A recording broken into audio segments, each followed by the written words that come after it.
reflecting on this three-part blind, deaf, and out of touch, I've noticed even that sensibility is reflected here even at Korbel, and I don't mean necessarily administratively, but even by the courses, you can reflect on that on your own.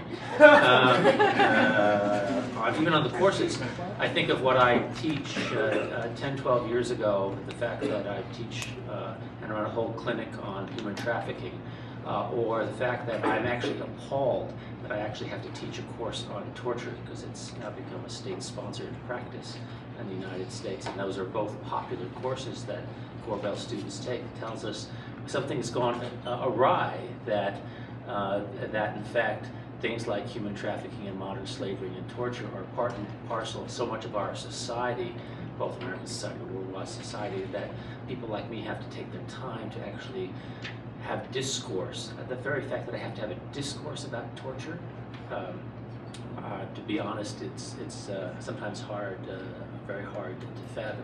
So we see it reflected here.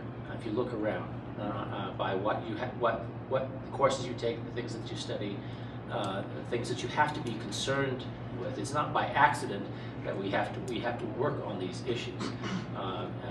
And I think that we need to do a deeper reflection about again, going to the root causes of why these concerns keep on popping up, where they begin to emerge until they become institutionalized.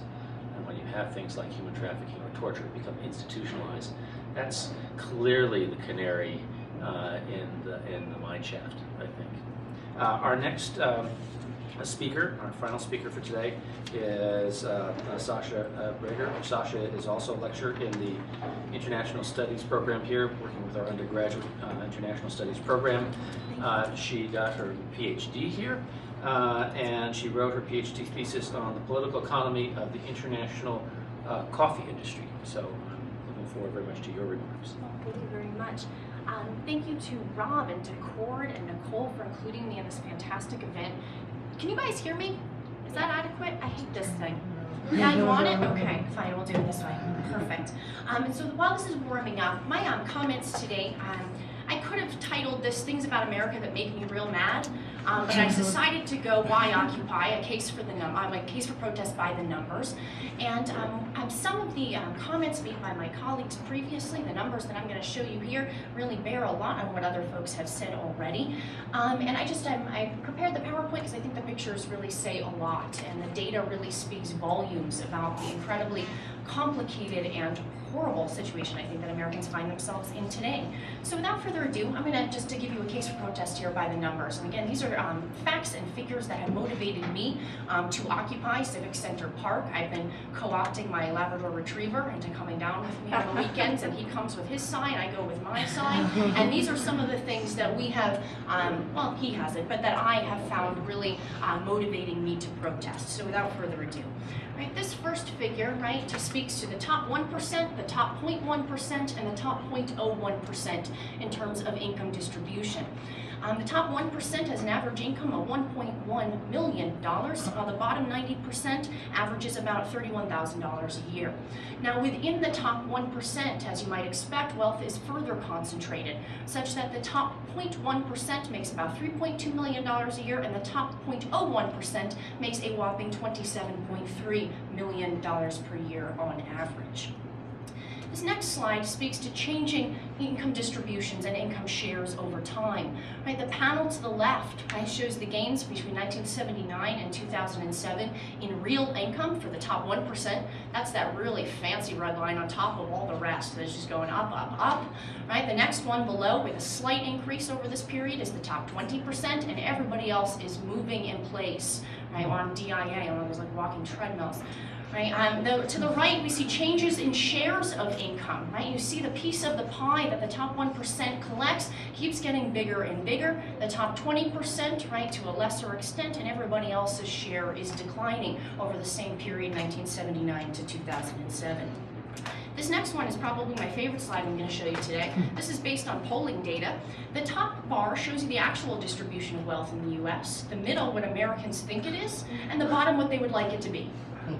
Right, I think are really an indication of reality, kind of disillusion, as well as our hopes for the future.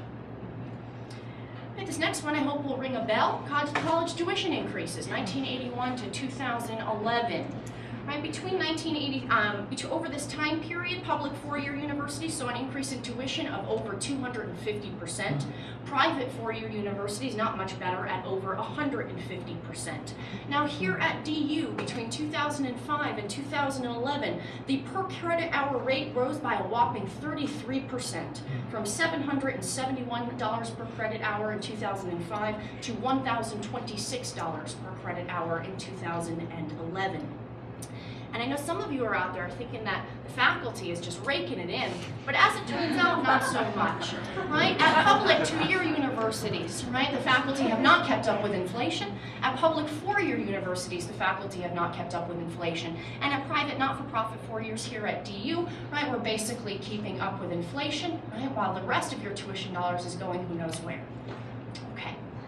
Right, now this corresponds, as many have suggested, to whopping increases in student debt over time. Between 1996 and today, average student debt levels for undergraduates of four-year universities in the United States almost doubled. I have a friend who works at the Denver Scholarship Fund, and she provided me with this other data that in Colorado, the average four-year graduate graduates with $24,000 of debt on average, but you here at DU, as an undergrad, will graduate with a full $28,000 in debt. And as a former graduate student here at DU, and I know many of you are graduate students, our numbers only go up from here, right? Unfortunately, as I'm sure many of you all are painfully familiar. Now, Nicole mentioned that debts keep rising and job prospects keep getting worse. Ain't that the truth? Right? Unemployment rates by age in 2010. Right? The unemployment rate for folks 16 to 19 years old in the United States is 26% by the official numbers. Right? You can basically double that, right, in terms of shadow figures. Between 20 and 24-year-olds, 16% unemployment, almost double the national rate. As of July 2011, only 49% of people in the United States ages 16 to 24 were working. This is the lowest share of youth unemployment since we started keeping records in 1948. Now, if you're white, right, youth employment, right, so unemployment is going to be the nastier number, that 52%, exactly right. Right, now, if you're white in the United States between the age of 16 and 24, your unemployment rate is 16%. If you're Hispanic, it's 20%, and if you're black, it's 31%, right, speaking to some of the racial inequalities in the United States. This next slide also bears on that. This is U.S. poverty by racial group to the right. To the left is the U.S. population by major racial group. White people represent 66% of the population and 43% of those in poverty.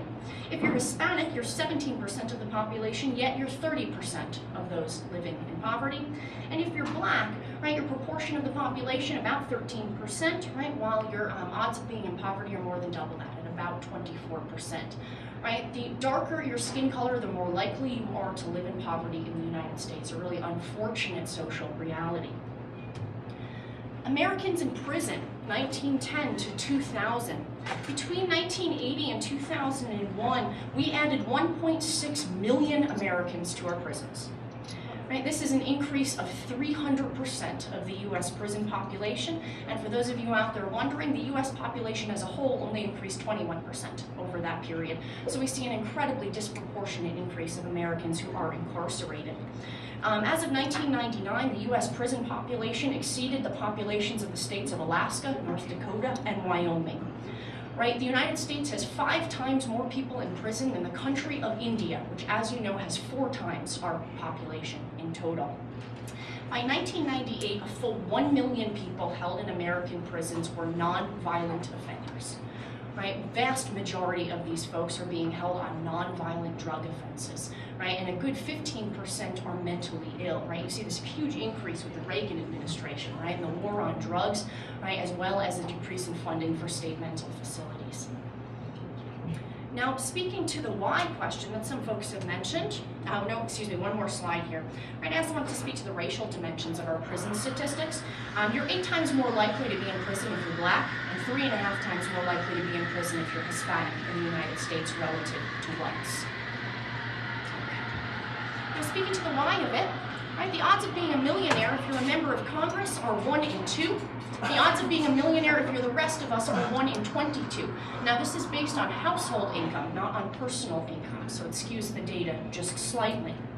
Moving along, the top contributors to President Obama's 2008 campaign, some very unlikely figures here, or not so unlikely. Goldman Sachs, JP Morgan, Citigroup. It doesn't surprise me that Goldman Sachs received more TARP and bailout funds than any other investment bank in the United States. And this speaks to me volumes, right, about the political issues we experience here. And last but not least, just in case you thought, right, that the 2012 campaign was going to be different, right, here we have the 2012 presidential campaigns, right, and we're seeing folks ranked according to the contributions they're getting from the FIRE sector. This is finance, insurance, and real estate. Mitt Romney has received by far more from FIRE than any other candidate, and is his #1 contributing sector. President Obama has received about half of what Mitt Romney has from FIRE, although it still is a huge amount more than any other candidate on this list. And for Barack Obama, FIRE is the 3rd largest contributor to his campaign contributions. So on issues of class, unemployment, race, age, I'm mad and I'm occupying. So thank you very much for listening.